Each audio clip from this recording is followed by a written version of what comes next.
Hello, my friends. How are you all doing today?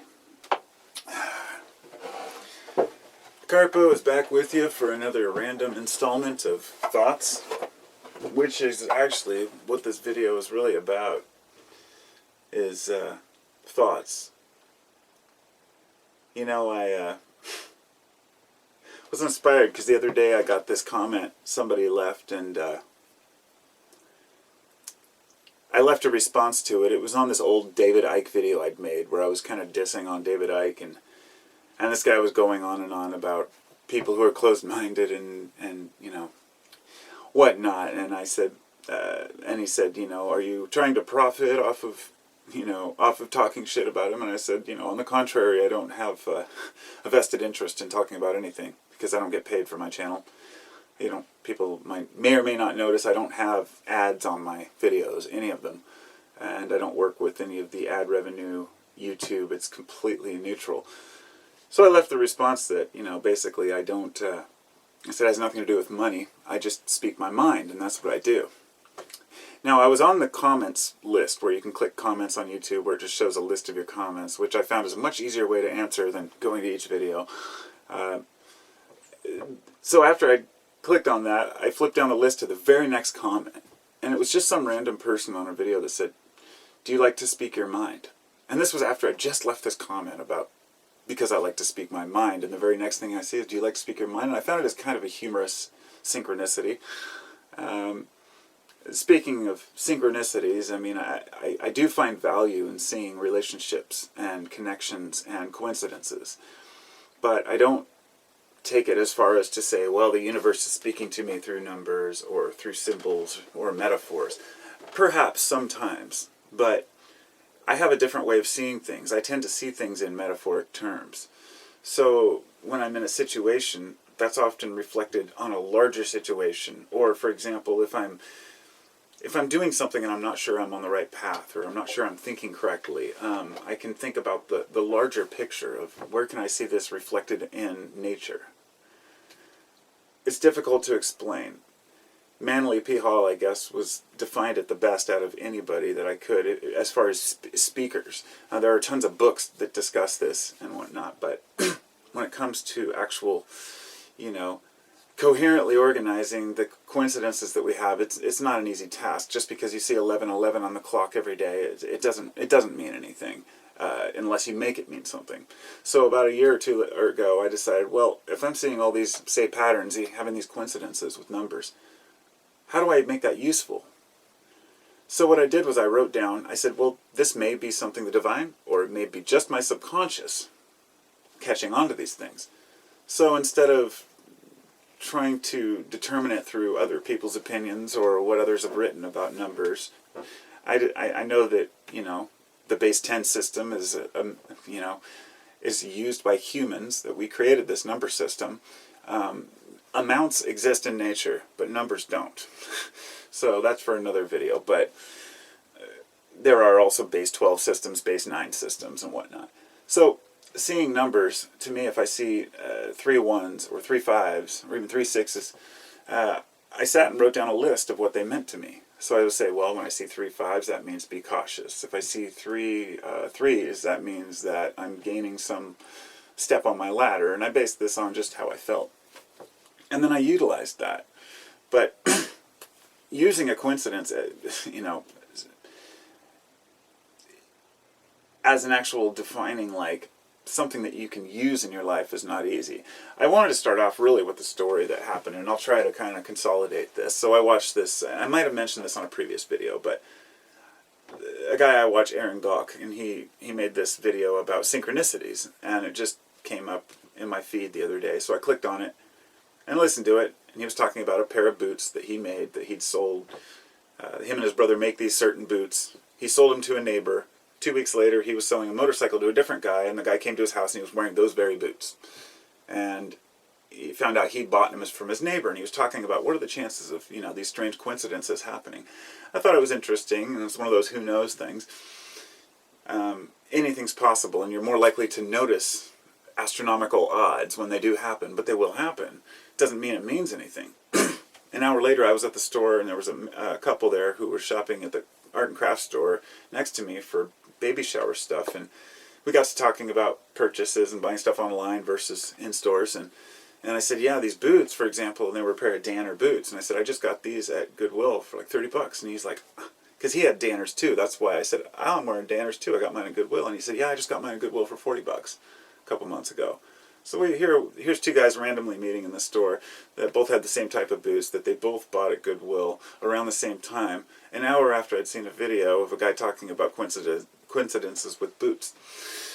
And I chalked it up to, what do you say? Another synchronicity. In fact, I didn't even consider it until I got home, and I was like, oh yeah, I'd watched that video. And so when these things happen to us, we want to talk about them and experience and see if there's any usefulness. Now let me say first off, there are a lot of people out there who will tell you that every coincidence is meaningless, that life is nothing more than a flash of existence. Somehow all these cells come together and create these, these minds, this consciousness awareness we have, and then we die, and that's it. And that we're going to pick up patterns, because naturally we're pattern recognizing creatures. That's what helped us to survive. And that's absolutely true. However, the extreme opposite end are the people who believe that every single thing that they see is important to decipher. Like, okay, I just saw a bird fly by. What kind of bird was it? Okay, what does the book say about this? Or, what does history say about, symbols in Eastern mysticism or Chinese or whatever it may be?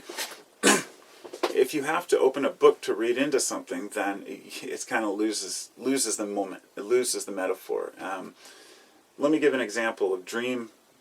I used to keep a dream journal, but I never went out and tried to decipher them through what other people thought they meant. Sometimes I'll post a video about a dream I had, and I've had people say, oh, it means this and this and this. And I say, that's possible, but unless you know the internal structure of your own mind, you can't really know exactly what it's telling you. Only you really know what's bothering you, and we as humans don't generally talk about our inner problems. Being here on YouTube, I'm one of the people who does talk about my personal faults and problems, and I have plenty of them. And I do that because, for one, it takes ammunition away from people who want to come and say, oh, you're wrong about something. I'll say, yeah, maybe I am. It's not about being wrong or right. And this comes down to arguing. Somebody said the other day, we were talking about whether arguing is worth it. And I said, there's a couple different types of argument. One of them is to get to the root of the answer or the root of the question, to understand what is a better way to live. So an argument for argument's sake, for actually learning something from it, is very beneficial. If two people propose their ideas in a very heated debate, both people may have good points. Doesn't mean that one person's going to be 100% right. But if you can hear the other side of the argument and hear the details, it can allow you to decide what people just say because they want to say or feel, and what people can actually prove or have any validity to.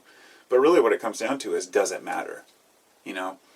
Like in the conspiracy realm, when I've, said that doesn't matter, and they'll say, don't you want to know the truth? And I say, I really don't care at this point who shot JFK, nor do I care if the earth is actually flat. For example, none of these things really make sense to me as far as what are you going to do with this knowledge and where is the root of it. So all argument comes out of trying to discover the truth. But then there are people who argue to be right. And this means that they want to be right regardless of whether they're right or not. It's a matter of letting your ego get in the way of an argument. But when I'm talking about stuff, just randomly spouting about life, I make a lot of connections. I know a lot of people have said, thanks for this video, when I make a particular subject video. That it helped them at some right time, that it was a coincidence or a synchronicity, that it came up when they were feeling bad and it was a video about thinking positive or something like that. And I say, that's just the thing. I don't do this to try to prove myself as anything. I do it because I really like talking and I really like discussing with people because I've learned so much, In my life, up till 5 years ago or so, I thought I was, a pretty intelligent person. I still do, but what I mean is we're constantly changing and looking in retrospect to say, oh man, I didn't know as much as I thought I knew then. Hopefully, you do that your entire life to the day you die, because that means you're growing. If you look back at a time in your life and you think, oh, I was doing really good, but I'm not now, that's a problem. And I'm not talking about finances, because finances are just finances. There are people out there who don't work very hard and aren't very good people, and they make six figures because they know how to swindle or scam. So they're rich, they seem like they're successful. Then there are others who are working their ass off, double shifts, working 16 hours a day trying to make enough to feed their families, and they feel unsuccessful. But they're happy when they're at home. They're happy with their family. They're happy with where they're going. Some of them. I wouldn't say working 16 hours a day is advisable for anyone. But it's a matter of how do you really feel inside, not what are other people telling you success is. And, it's an important defining factor of being human is success. What is it? How do we know we have it? Well, if your happiness is increasing slightly all the time, then in my eyes, you're successful. And there's a certain degree of people at a certain point will say, well, I have enough, and they may decide not to work any harder. And that's okay, because there's a difference. There's people who work to make, let's say a person who wants to work and make more money, so they can earn more money, so they can have more things. Then there are people who want to work to earn more money so they don't have to work as much, so they can have more time to do things. Because having things and doing things are different things. Ultimately, my view is if you can't take it with you, then it's worthless. That doesn't mean that we can't enjoy fun things in our life. And I know in the past I've said, that materialism is not a good way to live. But if it makes you happy to have stuff, then so be it. But in my experience, there's a difference between having nice stuff that you use and buying the latest and the greatest to try to keep up with other people. If you're buying something that's useful to you, and it's not marketed to you, and nobody's telling you you need it, and you're not trying to show it off to everyone, then, I think you're doing all right. I guess it's a good thing to mention minimalism, because it's something that I've been really trying to work on for a long time now, and I've gone rather slow at it. But I was talking with someone about this subject last night, and then this morning I flipped on a random documentary on Netflix, and it was called The Minimalists, and it was about these two guys who, they're friends, and the one guy was a CEO, and he thought he was doing really good. Everything was, he was making great money. Him and his buddy worked at the same firm, and then all of a sudden his buddy seemed really happy, and he's like, why are you so happy? He actually went and asked him at lunch, and he said, well, I got rid of my stuff. And so the whole documentary, it's very highly recommended, by me anyway, is that they went around there trying to speak at these, have these speeches to tell people you don't need all this stuff to be happy, that the less you have, the happier you will be. But there's a certain level, and I'll say for an average, say, couple or family, they're saying for an individual person, earning up to $70,000 per year gradually increases happiness up to that point, because you're able to do the things you want, less anxiety about how to pay bills. And anything over $70,000 a year doesn't increase happiness. And of course, this is going to depend on the person. And these are just, statistics. What are they really worth? But you and I know that having stuff does not make you happy. And you just want more stuff. And I learned this when I was young, but still found myself at Goodwill going and I'll buy a record or something and think, oh, this is going to be great. Listen to it once and then just put it on the shelf. It happens with a lot of records that I would buy, or books or anything else, but you see it and it seems exciting. These days I'm known to go down to Goodwill and grab an armload of stuff, and then right when I'm going to pay for it, I just walk and put it back. I've already got the novelty of saying I'm going to have this. It's going to be fun. I might use this, but really then reality kicks in and I say, hey, I don't need any of this crap. And I'm glad that I realized that. However, going through all my stuff to gauge my own happiness, I was looking at all the things that I have, because this morning, I'm sitting here looking at a 5-foot, 6-foot wide shelf full of records up there. That doesn't include the 3 or 12-foot, 3-4 foot shelves I have in there in the house. but they're records, and I love records, you know. And above that, I've got paperwork, light bulbs for, you know, old grow lights that I had, and my computer, and a bunch of books up there I can see, biology, microbiology, herbs, you know, DMT and plant books and stuff like that. All around me I have things that I actually use. So I know I'm not buying these things to make me happy. I'm using them because they have a utility. And not everyone will have the same utility. What I wanted to say about these minimalists is during the show they showed people who had decided to downsize their house, and they showed a couple with their kids. And their house was just bare, empty. It was so bare that it was just ridiculous. Like, they had gone to the extreme mode. They removed everything from their walls. There was nothing on the kitchen counters. It looked like an empty house that somebody was just staying in for the night, with a couch and a lamp and stuff. And I thought, you know, that's not what life's about to me, you know. Even, you know, cavemen would have probably their little, you know, their little arts, little contraptions, things they'd made, decorative things. People like to feel at home. So a few knickknacks, there's nothing wrong with that. And having things that you enjoy, that's what life's about. But those things don't have to be things. They can be ideas, they can be people, they can be places, situations, concerts, whatever it is that makes you happy. So find that happiness and utilize it, you know? It's so easy for me to sit here and say that, but I'm not coming from the point of, well, I'm happy, you can be happy too. I am happy. But every day I go through ups and downs like the next person. And so if this is the baseline, you know, I'll be unhappy, happy, unhappy, happy, but gradually climbing that ladder. Because every time I'm at my unhappy point, I sit and ask myself, what am I doing wrong? Or is this just a downturn from, say, you know, maybe taking a huge dose of kratom to clean the house and then just burn out at the end? You know, you have to recover from whatever you're doing. I want to use kratom as an example, but that's one of the only things I use for energy or motivation. But only you know in your heart what's right and wrong and what makes you happy and not. And that means that you have to analyze it.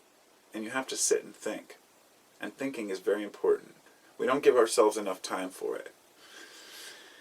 When I was younger, I used to go, whenever I'd be in my car, I loved having my amplifier hooked up to my subwoofer, and I always just bumped the bass, listening to loud music in my car, because it was the only time I could listen to loud music. Let's say like 7 years ago, when I had kids and they were still babies, I couldn't really crank it up, so I'd crank it up in my car. Nowadays that my kids are a little older, my car time is completely silent. I don't even turn the stereo on anytime, and I don't drive much, but we only have one car between my wife and I, which is our minimalist type thing. You know, one working car is all you really need. The next car is just to fill a void, unless it's a necessity for both parents working. But only you know. Nobody can say you don't need this or you don't need that. Only you can know what's true.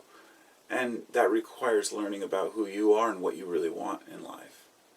Now, to be honest, it's until recently I didn't even know what I wanted in life, and in fact I'm still working on it. And maybe that's just the stoner way. You know, I was always a pot smoker. I'm pretty content with who I was and what I was doing, the way I lived. I'm respectful. I'm respected with my family. We all respect each other and love each other.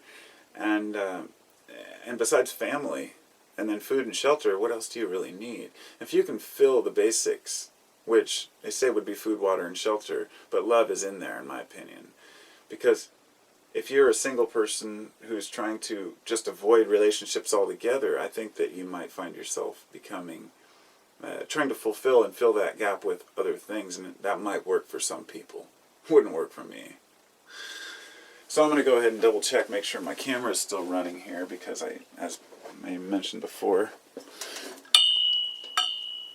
Oh, good. Okay, well, I didn't even realize I've been talking for 20 freaking minutes. That just blows my mind.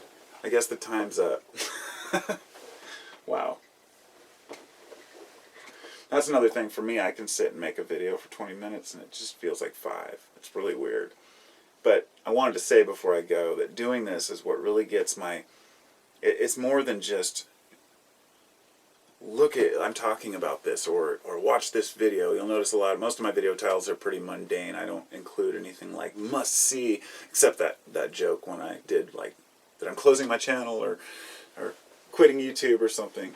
But I put that I put the word clickbait in the title there, so I'm not about trying to attract people to watch my videos. I'm more about enjoying the people who do want to hear what I have to say, being able to bounce ideas off them and back off of me, and helping anyone along the way if I can. I'm not the kind of person who's so arrogant I'm going to say, I'm here helping everyone, that I'm some kind of psychiatrist.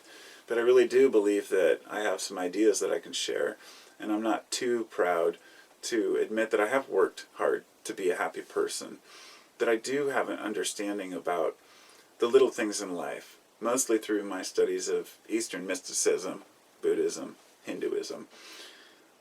None of those fit my lifestyle completely, but the ideas do. The Tao, the way.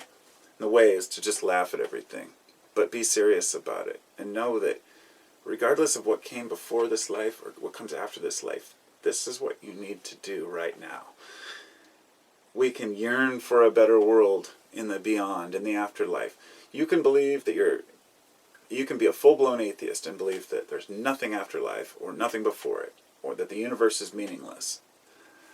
Or you can be a full-blown Christian or Muslim and think that this is the specific way God wants you to act.